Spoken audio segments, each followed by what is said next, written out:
It's day 5 of Morocco and we're going to the Sahara. So we woke up to these absolutely stunning views from our bedroom. It was like 7 a.m. and we headed upstairs for some breakfast, again looking out at these incredible views.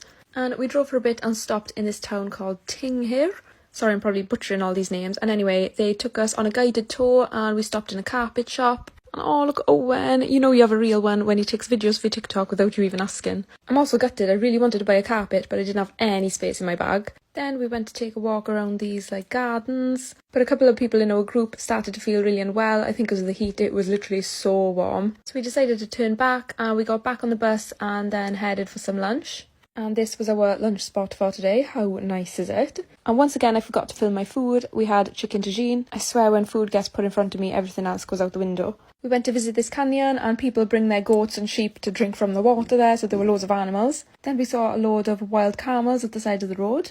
And finally we arrived in Mzuga, so we had our headscarves put on. Then we were desert ready. It was like a 10-minute drive to get to our camels, and as you can see, it was so bumpy.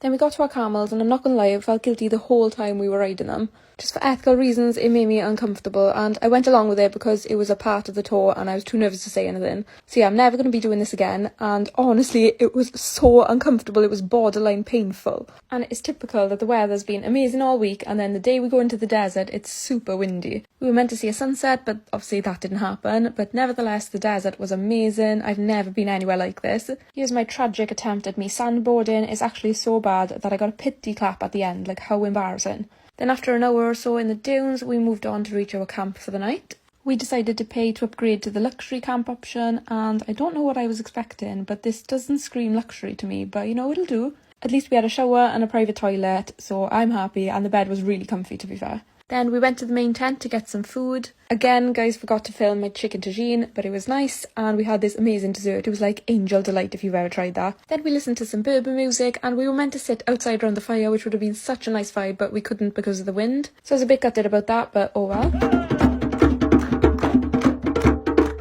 Then they had us all up dancing, singing, we got to have a go of the drums. It was so much fun, but then we went to bed because I have a 5 a.m. wake up call tomorrow.